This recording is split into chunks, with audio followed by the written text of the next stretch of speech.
इस संसार का एकमात्र ऐसा स्थान जहां प्रत्येक 41 साल के बाद आते हैं हनुमान जी।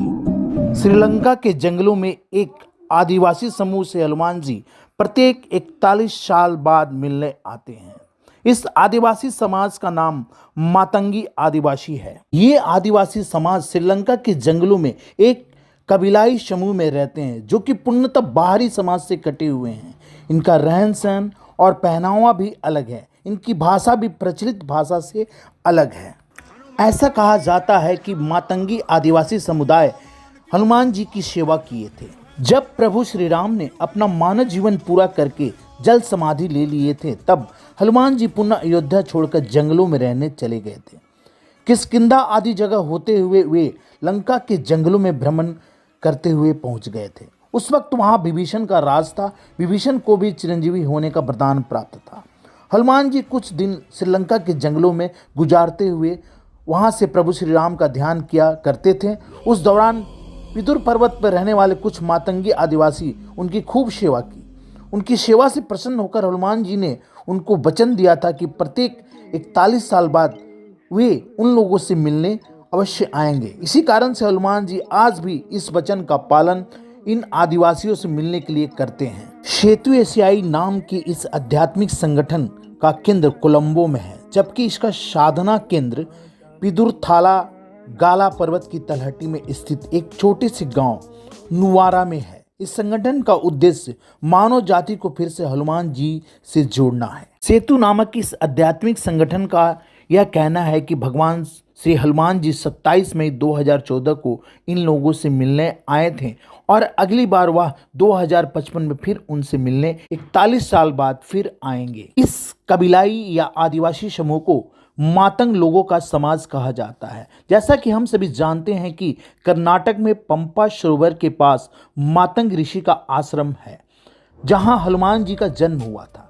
इस समूह का कहीं न कहीं यहाँ से संबंध हो सकता है। हनु नामक पुस्तिका के अध्ययनकर्ताओं के अनुसार मातंगों ने हनुमान जी के साथ विस्तृत संबंध बताए हैं, जिस किताब से माध्यम से यह पता चलता है कि यह सिलसिला रामायण काल से ही चलता रहा था। इन मातंगों की यह गतिविधियां प्रत्येक 41 साल बाद ही सक्रिय होती है। जिस किताब के माध्यम से यह पता चलता है कि यह सिलसिला रामायण काल से ही चलता रहा है। इस किताब के अनुसार मातंगी आदिवासियों को हनुमान जी ने वचन दिया था कि प्रत्येक 41 वर्ष के बाद वह उनसे मिलने आएंगे और उन लोगों को आत्मज्ञान देंगे। अपने वचन के अनुसार वह हर एक 41 साल बाद आत्मज्ञान देकर उनकी आत्मा की शुद्धि करने के लिए हनुमान जी यहाँ आते हैं। जब हनुमान जी उनके पास 41 साल बाद रहने आते हैं तो उनके द्वारा उस प्रवास के दौरान किए गए प्रत्येक कार्य और उनके द्वारा बोले गए प्रत्येक शब्द का एक मिनट का विवरण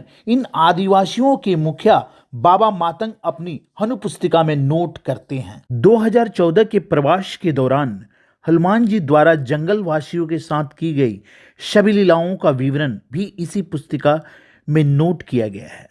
इस नोट को जानने के लिए आप वेबसाइट पर जा सकते हैं। सेतु वेबसाइट ने उन्होंने बताया है कि उनके संत पिदुरु पर्वत की तलहटी में स्थित अपने आश्रम में इस पुस्तिका को समझाकर इसका आधुनिकीकरण भाषाओं में अनुवाद करने में जुटे हुए हैं, ताकि हनुमान जी के चिरंजीवी होने के रहस्य को जाना जा सके।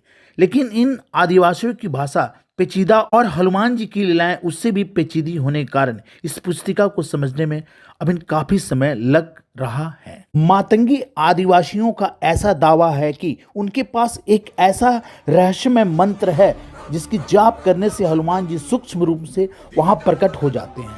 वे आज भी जीवित हैं और हिमालय के जंगलों में रहते हैं। जंगलों से निकल हुए भक्तों की सहायता करके मानव समाज में आते हैं, लेकिन किसी को दिखाई नहीं देते। मातंगी आदिवासियों के अनुसार हनुमान जी को देखने के लिए आत्मा का शुद्ध होना जरूरी है। निर्मल चित्त के लोग ही उनको देख सकते हैं। मंत्र जप का असर तभी होता है जबकि भक्त में हनुमान जी के प्रति दृढ़ श्रद्धा हो और उसका हनुमान जी से आध्यात्मिक संबंध हो। सेतु वेबसाइट का दावा है कि जिस जगह पर यह मंत्र पढ़ा जाता है उस जगह के 980 मीटर के दायरे में कोई भी ऐसा मनुष्य उपस्थित न हो जो आध्यात्मिक रूप से हनुमान जी से जुड़ा न हो, अर्थात उसका हनुमान जी के साथ आत्मा का संबंध होना चाहिए। काल तंतु कारित चरणंती एनर मरिरणसु निर्मुंतेरा काले त्वम अमरिणसु। यह वही मंत्र है जिसको स्वयं हनुमान जी ने पिदुरु पर्वत के जंगलों में रहने वाले इन मातंगी आदिवासियों के कबीलों को दिया था।